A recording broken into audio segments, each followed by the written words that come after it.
Este é o RN Opinião, na Jovem Pan News. 4h47. A Polícia Federal acionou as forças estaduais de segurança para reforçar os cuidados com a integridade dos presidenciáveis na eleição. A entidade orientou as 27 superintendências regionais a fazerem contato com as secretarias de segurança estaduais para mobilizar esforços nesse processo todo. Bom, o jornal Folha de São Paulo, ouvintes, divulgou trechos do ofício da Polícia Federal em que afirma que, abre aspas, o cenário atual evidencia a necessidade de somar esforços, haja vista o acirramento das relações entre correligionários ou partidários dos principais candidatos e os incidentes registrados na fase de pré-campanha eleitoral, fecha aspas. Olha, mas é importante, viu, ressaltar que esse documento aí foi elaborado no fim de junho, ou seja, antes do assassinato do tesoureiro do PT lá em Foz do Iguaçu, Marcelo Arruda. Agora nós vamos acionar direto de Brasília a Camila Andrade, porque a segurança do presidente Bolsonaro vai ter um esquema diferenciado, né, Camila? Boa tarde para você.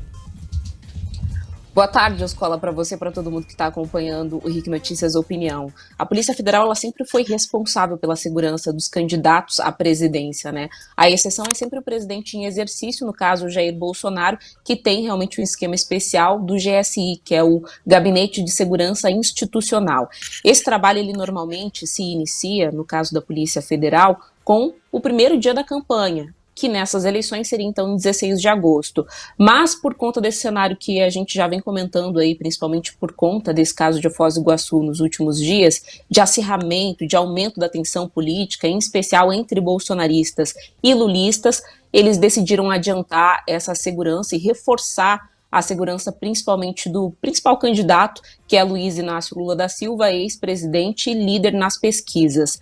Ele deve, então, ter esse aparato da Polícia Federal mobilizado já a partir do dia 20 de julho, que é quando acontece a homologação das candidaturas nas respectivas convenções. Ele vai ter esse maior efetivo envolvido justamente porque a Polícia Federal, para decidir como é que vai funcionar o aparato de segurança de cada um dos presidenciáveis, leva em consideração o maior risco, a taxa de risco detectada para cada um deles, e Lula segue aí em disparado. Bolsonaro tem esse aparato específico do GSI, né? Alguns policiais, eles disseram nos bastidores que isso se deve, inclusive esse ofício encaminhado, como você disse, no fim de junho, a percepção da instituição de que essa campanha eleitoral, na verdade, já começou.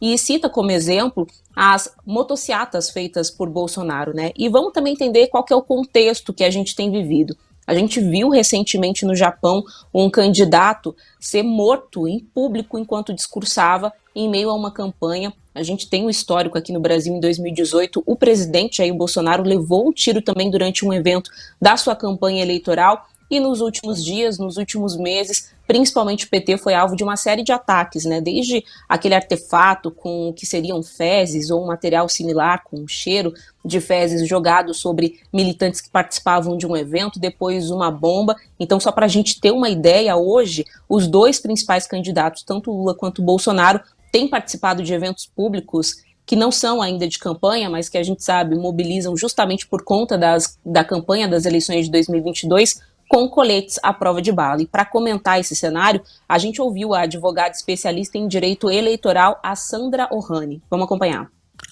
Quanto à segurança dos presidenciáveis, a Polícia Federal possui uma instrução normativa específica para a segurança dos candidatos à presidência, com diretrizes que devem ser seguidas pelos agentes e com recomendações claras aos políticos que vão concorrer. Seria importante também um conselho entre as forças de segurança para a proteção de todos os outros envolvidos nos atos e manifestações políticas. É isso, a gente está vendo aí que é uma preocupação que se estende, né, para todo mundo que está à volta, inclusive desses presidenciáveis.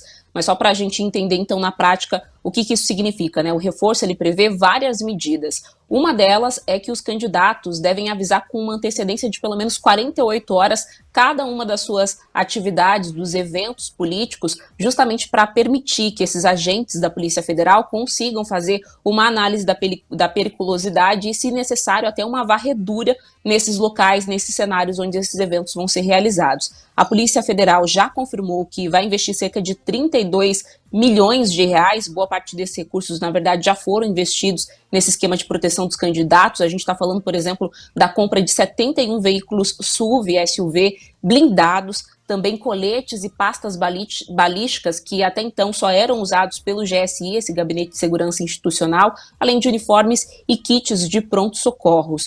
Outros 25 milhões de reais estão previstos, serão gastos ao longo da campanha na operação, por exemplo, com despesas de diárias, passagens para esses policiais envolvidos, e todos esses valores já estão previstos no orçamento da Polícia Federal, justamente porque a gente está no ano eleitoral.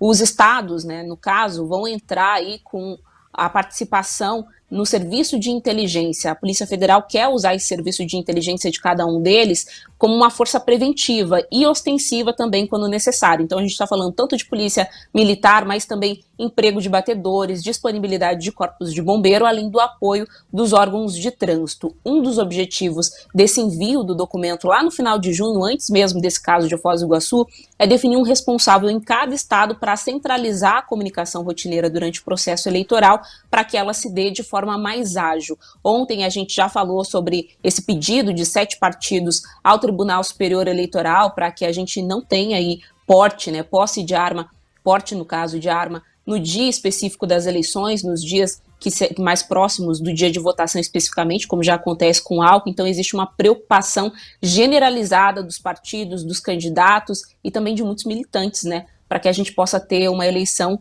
em paz, com paz aqui no país. Tá aí, Camila Andrade, obrigado, viu, pela sua participação, pelas suas informações, falando de toda a situação envolvendo os presidenciáveis, inclusive daquela facada que o presidente Jair Bolsonaro levou em 2018, dessa situação agora do ataque, né, com saco de excrementos, enfim. Obrigado, Camila, pela sua participação. A gente volta na segunda com a Camila, mas Rafa, deixa eu só te pedir, a Rafa pede o WhatsApp, chega o WhatsApp e uma bela de uma mensagem de áudio, é isso? Pois é, chegou uma mensagem